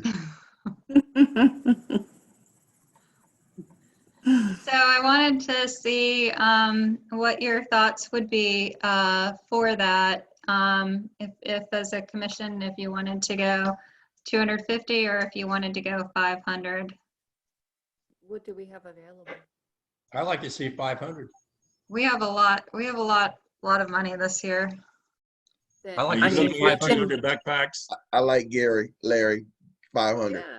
500. Yeah, if we can do the higher number, I mean, absolutely, You've already more got- impact on all of the, especially this year with so many people who have been out of work because of COVID and everything. If we can do more, that would just make that much more of a difference. Yeah, actually, you're only going to be using 250. That's $500. You already have an extra $300 in the budget anyway. Leftover. So you can have, so you're okay for sure. And with Yeah, extra this- money left over, we might want to have something else coming up later on during the year. Yeah, exactly. Right. Okay. The So motion, if we want to dedicate $500 to help with the purchase of backpacks for Because We Care. And I second it, Summer. Love All it. right. okay. Do you know somebody that knows a lot of needy individuals? That's Officer Poole. I'm sure him and LaRoche are they are involved in this so, They are. as well. They got their fingers in it. Yes, they do. And if Cece needs another volunteer, I mean, I can help volunteer that day. I will let her know who's available. It's going to be the Department of Health that's going to probably restrict the amount of volunteers for COVID reasons. Okay, before we go forward, are we gonna make a motion a and roll finish call? out the motion? Because we already had Yes. Keith made a motion and Summer made a second. So are we going to go through the roll call vote? Yes, please. Okay. We had a motion, which was second, to allocate $500 to Because We Care. Those in favor, yes. Those in favor, those who approve, yes. Those who disapprove, no. Commissioner Chamberlain, Yes. Commissioner Moynihan. She said yes. Okay. Yes. Okay. Sorry. Thank you. I'm Commissioner glitching. Johnson, Yes. Commissioner Marshall, Yes. and yours surely yes. Commissioner Jones Harris. Yes. Thank you. Thank you. Let's see. Commissioner Holmes Yes. and Commissioner Donnelly. Yes. Motion approved. Okay. Thank you, everybody. Secondly, really quick, it was brought to my attention that that not many people have applied yet to let me see what it's called, the Stewardship Agreement Technology Enhancement Program. And that was $47,500 that was made available to commissions. Each commission has the ability to apply for new tech equipment for up to $2,200. The choices were very limited. There were only 1, 2, 3, 4, 5, 6, 7 things that we could get. One was an HP desktop computer. One was an HP standard laptop. One's a Dell display monitor. One's an HP display monitor. One is Microsoft Office Suite. Then there's a projector, which includes the cable and power strip, and then there's a portable projector screen. So if, I know I had mentioned before that if there are other commissions who needed the funds more than us, you know, I would be happy to let them allocate our funds for that. But if there aren't that many that are applying, I thought maybe then if you wanted to apply for 1 or 2 of these things, that we could possibly do that. Commissioner President, I just want to add, I heard today that one commission bought, I think they bought headsets. What? And another commission, I think, got the projector. First time I heard about the headsets. Lynn, I mean, folks, I had a thought, and that is, I know when we finally get together, we can actually be at the Pride Center. Woo! If you had the laptop and the projector, then you wouldn't have to fool with the CPU that we've got there now, and it'd be a lot easier to project from a table. If we had those 2 items, we could do a lot. I agree. Mm-hmm. Agree, that's a good idea. Will we be able to use money from the budget for maintenance? What? That comes out of special fund, doesn't it? Yes, it's not out of our budget. It's out of a grant that the city received for technology. So we would have up to $2,200. The projector is $1,047, and then I don't know much about computers. If you wanted to do the 2 choices of computers was a HP desktop computer for $650, and then there's an HP standard laptop for $839. I think the laptop, it gives you more capability all the way around. And I'll throw this out there too, that, I mean, if there was something that we felt we needed more than the projector, the Tucson Block Watch, we just got a projector through our grant funding, a new one, that the area commission is welcome to borrow. But if there's nothing else that the area commission wanted to try and go for in addition to, then by all means, I'm good with the projector. And I agree, the don't think we need a laptop. monitor. No, not if we're gonna do a laptop. Let's do a laptop. In fact, I move that we Well, before we go through it, the motion, can I throw something out? It's Yes, going to please. be our responsibility for maintenance and repairs. Yes. That's the reason I asked that question. Will we be able to use money from our budget for maintenance and repairs for the equipment we get? That's something we definitely need to know before we even think about buying. I do think this is a city council grant, so they would be able to answer those questions. I can't, so I would go back to whomever Jennifer has been in conversation with and ask those questions. Because when I was reading about the grant, that's something that I picked up, that Yes. it will be our responsibility for maintenance and repairs. So Yes, first, any servicing of the equipment and any misuse of the equipment.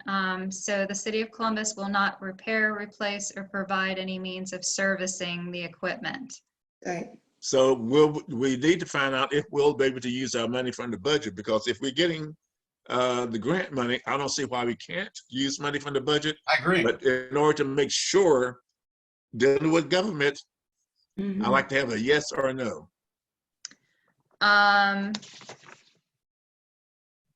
October. Okay. I can ask our Deputy Director of Finance to find out that. Okay. What's our deadline? What's our deadline? It says applications will be accepted through November 30th. Okay. Okay, so we've got time. But I guess the quicker that you get it in, the better. Okay, Jean, let me try this motion on you to see if you'd like it. And motion would be, if the way be clear, then we authorize Jennifer to apply for a laptop and projector. I like the way you worded that. Okay, now give me that wording once more. If the way be clear. If the way be clear. Right. Then we would apply for the laptop and projector. In other words, that takes the contingency out. Put the contingency in it. I'll put contingency on clearance. Yeah, that's fine. He's going to write the motion anyway for it to be good, so that's cool. Okay. So Daryl, did you make the first motion? Okay.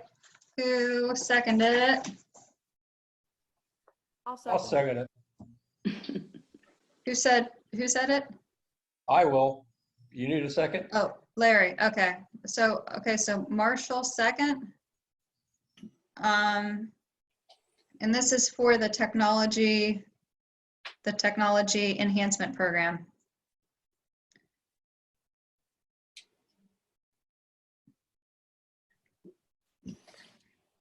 Okay. All right. Just a moment. Yep.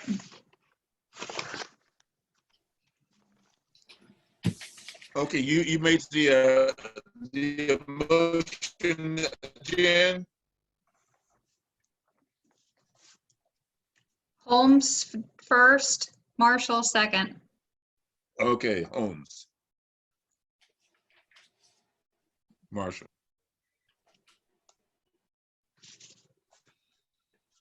Okay, got the wording. Okay, we had a motion with second based upon which was contingent upon clearance. Our commission would apply for council's technology enhancement program.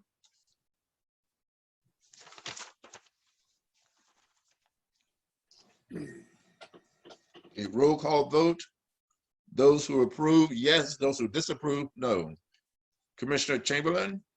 Yes. Commissioner Moynihan?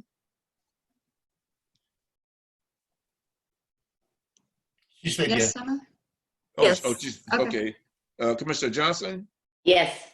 Commissioner Marshall? Yes. Yours truly, yes. Commissioner Jones-Harris? Yes. Commissioner Holmes? Yes. And Commissioner Dotley? Yes. Motion approved. Okay. Third thing, I'm trying to move through these quick. The third thing is I was approached by Sharon Ware. Sharon Ware was formerly with the United Way of Central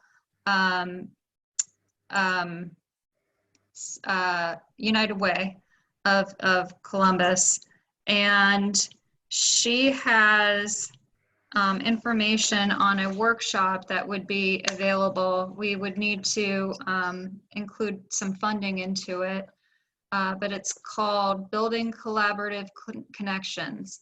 And I sent this out just a little bit before the meeting started tonight, but it is workshop on peace and conflict prevention resolution. And it's a series of classes that would take place, and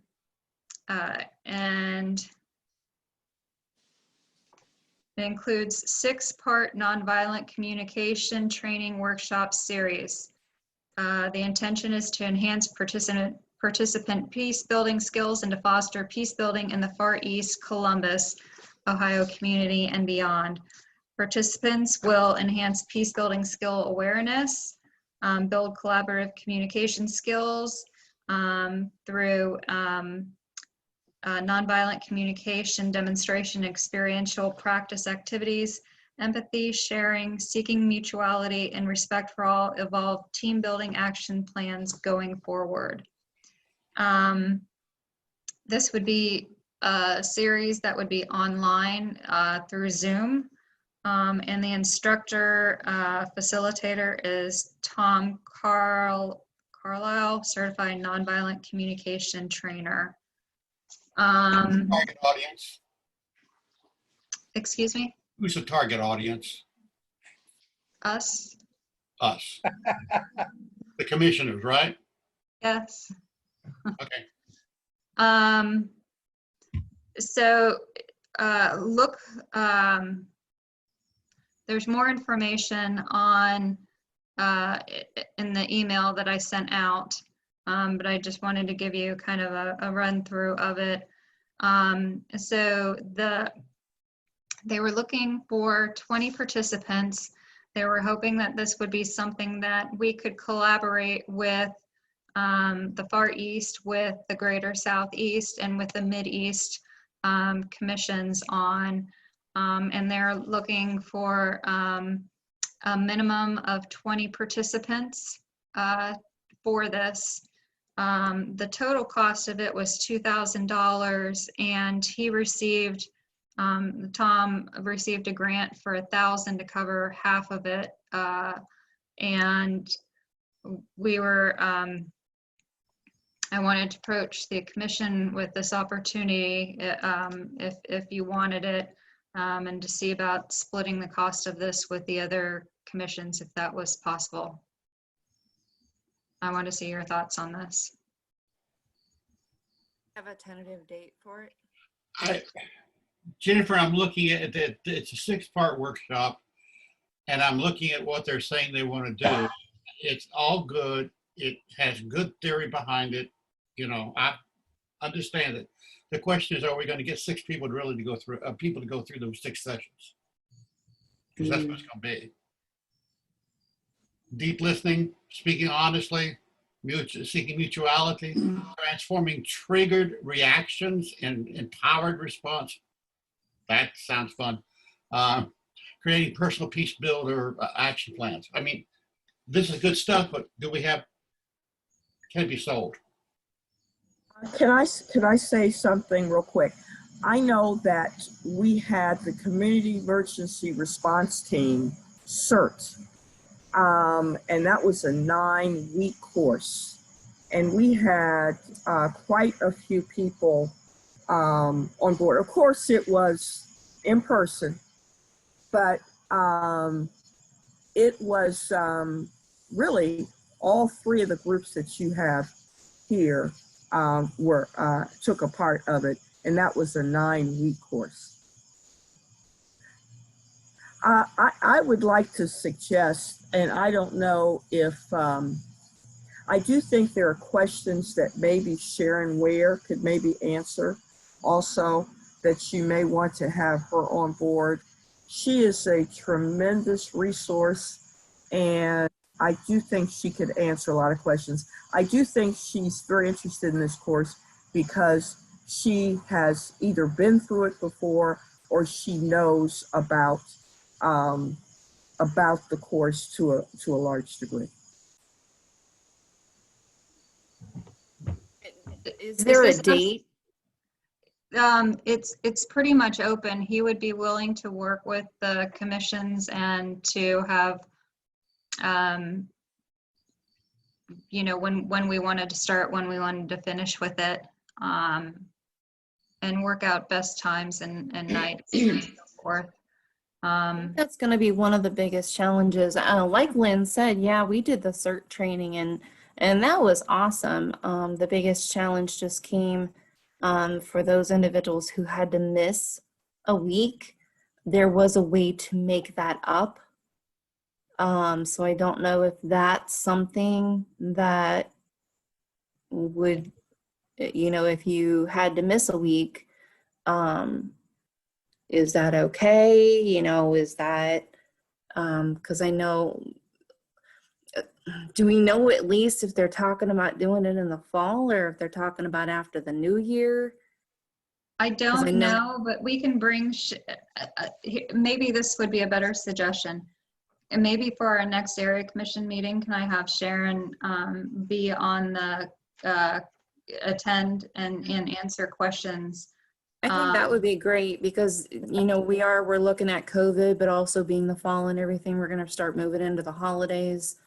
So is it something where we're, what's the time frame that, especially if they received a grant for it, do they have to have it completed by a specific date type thing?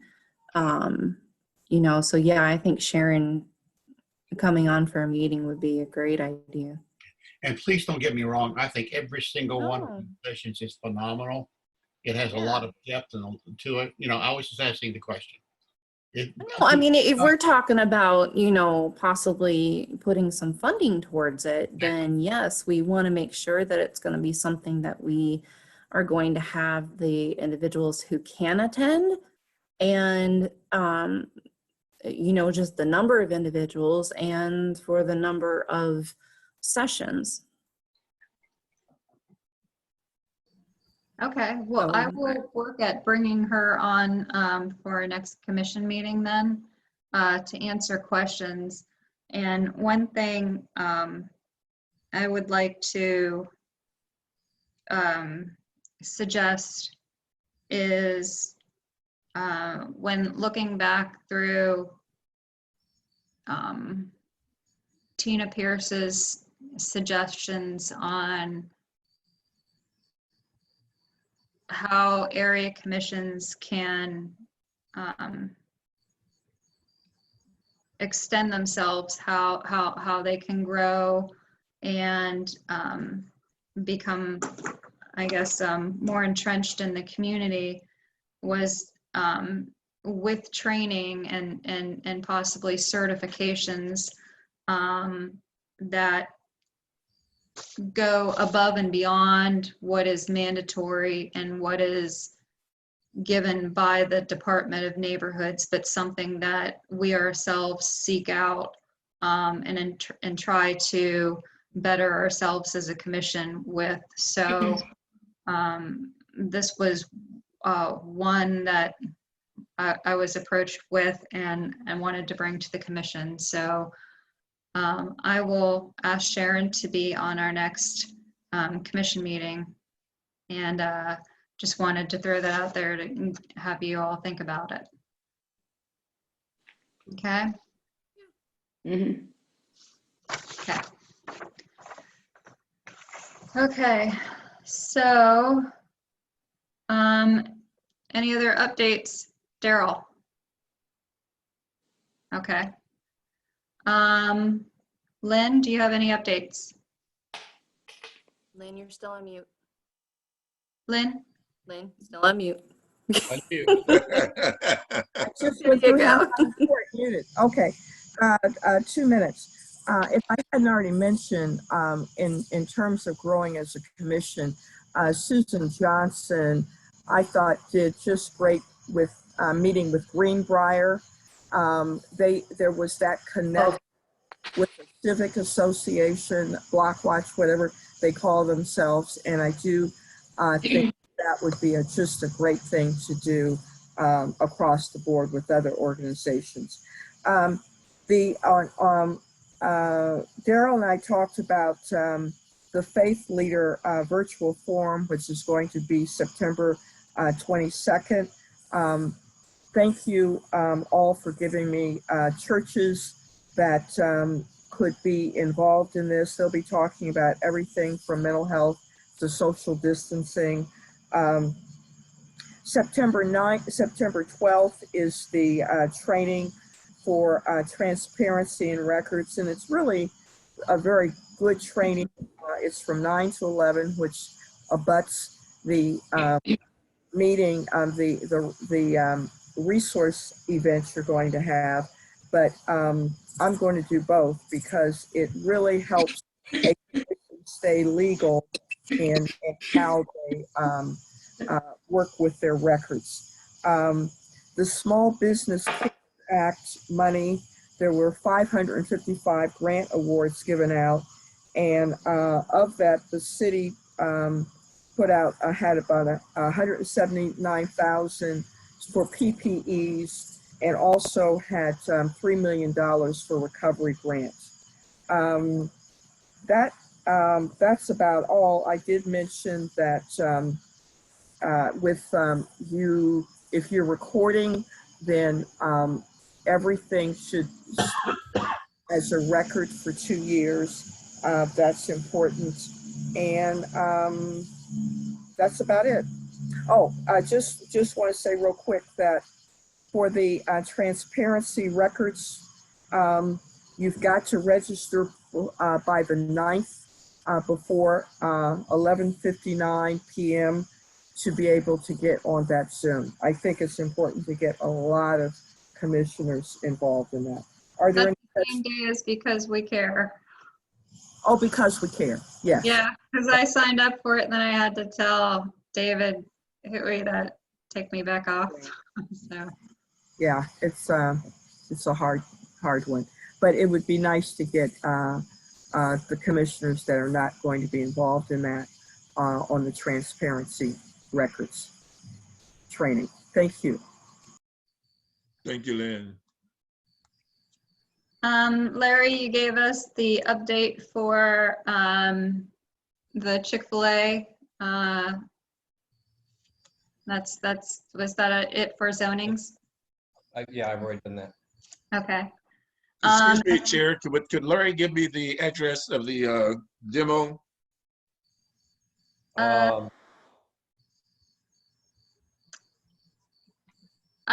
could send it. Okay, just email it to me. Yeah, I'll email it to you. I think it's like 24, something like that.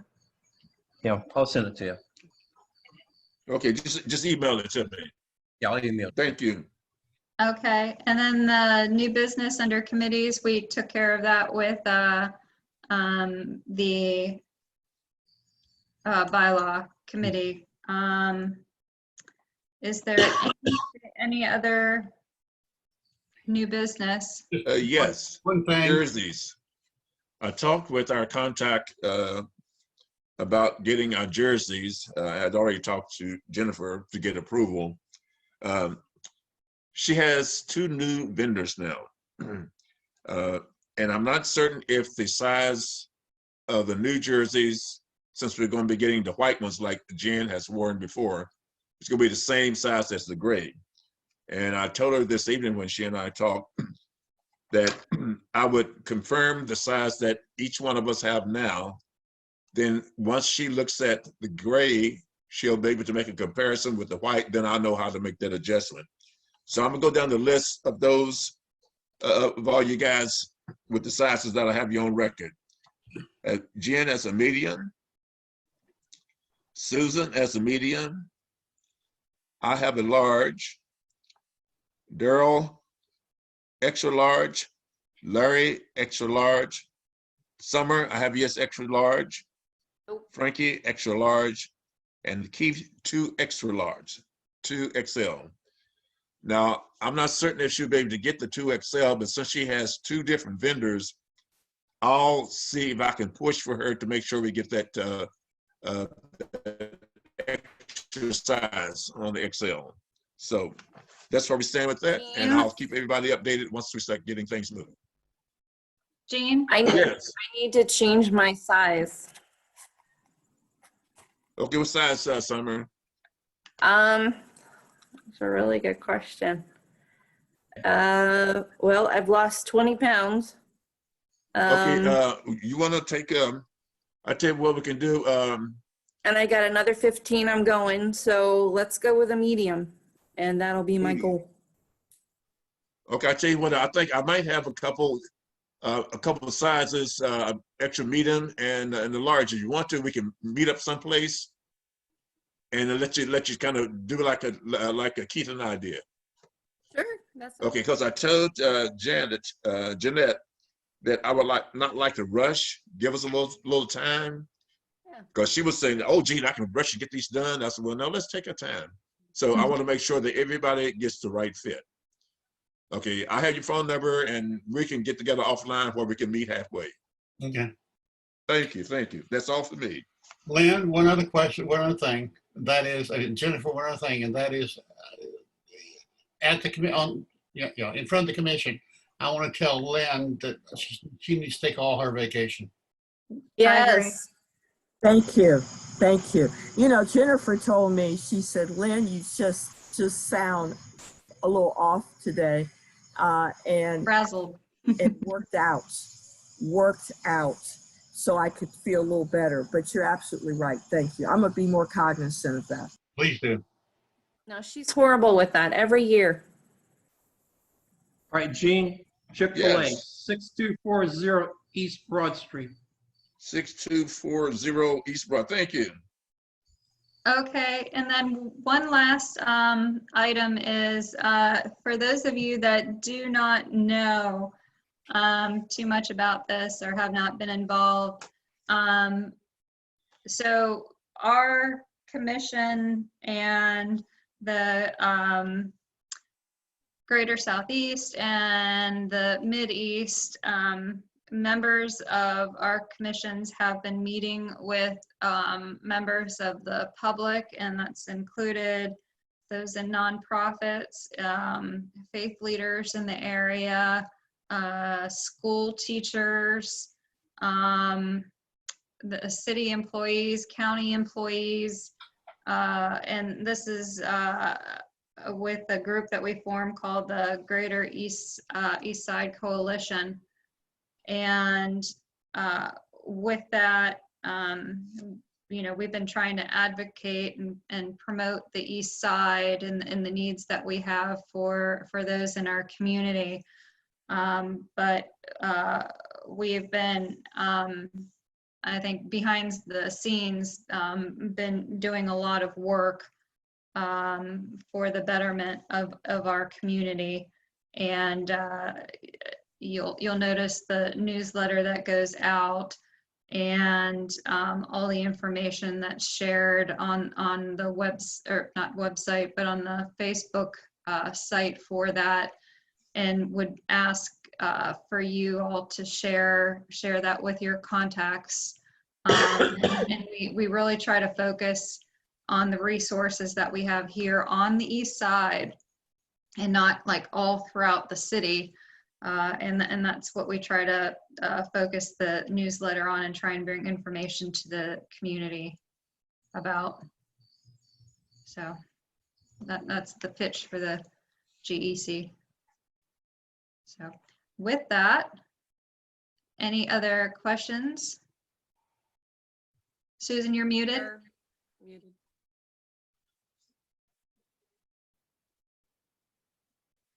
What about Green Earth? Oh, Susan, you had to bring it Who up. wants to answer that one? I thought we were going to slip through without it. Basically, what's going to amount to is that you're going to have your opportunity to speak up at the BZA meeting. Development Commission. Development Commission. So we don't vote against it now, or what? No. I don't understand. We compromised Okay. with them at the last meeting. And And one thing Jennifer's doing, Jennifer sending me a link to the video of the meeting so I can double check to be sure that what is being said that we agreed to is actually what was verbally agreed to. Okay. and if it's not, then that's something that when we go before the Development Commission, that we bring up with them. It's an ever-changing part of moves. You never know what's going to happen next. Okay. Yeah, so Daryl's speechless and Susan's choked up. Okay. If there, Summer? I have one last thing really quick. Okay. I kind of wanted to just share with everybody because I know that we have some veterans and active duty, you know, on the commission, and I consider myself to be extremely fortunate, in that I have come to know some amazing resources within the VA and within veteran groups. I was recently just accepted into a veteran program, Save a Warrior. So I actually leave for that in December. Good, good. And what are you doing? This is the first time I've heard this. What? No, it's not. It is. You told it's your a mother, veteran- maybe, but not me. Oh my gosh, it was on my Facebook page too. Okay, I'll fill you in. Okay. It's supposed to be a really good program. But if any of the veterans here, or if you have any friends who are veterans who might be struggling, you're more than welcome to give them my information, because I would be happy to connect them to the resources that I have been so blessed to come in contact with now. Thank you, Summer. Thank you. Thank you, That's Summer. it. Yeah, appreciate that. That's Best it. of luck to you also. Thank you. Thank you. Absolutely. We'll talk later. And we're Okay. Jen, can I call you a little later on about September the 12th, Sure. since we have two conflicting dates? Yes. Thank you. Okay. Anything else? No, but Lynn we need really to get whoever we can to that September 22nd WebEx meeting of any church people who are in your church that have anything to do with how the churches come together. Send me the information and I'll post it once you have it, Lynn. I included all the ones on the 43004. Yeah, thank you. I appreciate that. And Quay just asked me and Ava while we were talking about it, what churches are included in their areas. So I'll be getting that information to everybody. Oh, good, good. So that way I can put it in the minutes. Yeah, and I'll tell you what, I'll also send to all the commissioners a little story I wrote for Creekstone and the next door thing about how the city was so responsive with a telephone pole, with a light pole. It's a compliment for the east side and what they were doing. So I'll send that out to everybody so you know what I'm talking about. It's posted on the Facebook page too. Okay, fine. Go there. I have another question. Yes. Looking at the bylaws, if we're going by, I know they changed some things because of COVID. It said that we should be appointed to the commissioner at the regular meeting for elections, that board should be set up in October. Yeah, there are some changes because of 3109, and I did email David about those today. Need some clarification myself. I believe all the terms, the new terms will be ending December 31st with new electees, so that all commissions will be on the same table of when they start and when they end as terms. But that's not for you guys, that's just for people who come in new. Right, but Jennifer asked me to look into the elections for us, so I'm trying to figure out what I'm supposed to be doing. We'll get back in touch with you. Okay. Thank you. We need more clarification on elections coming up here with COVID. Thank you.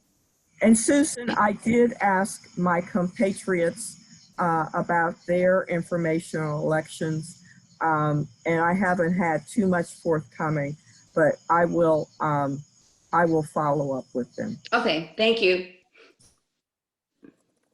I move we adjourn. I second it. Second. So that was a unanimous second. We got to give everything done. Okay, we got Holmes, and who was second? Give it to Summer because she didn't have one in there yet. Give it to Summer. Okay, can we voice vote, Chair? Yes, we can. Yes. All in approval. Yay. Yes. Okay, then, okay, that's it. Voice vote. Thank you. Yeah.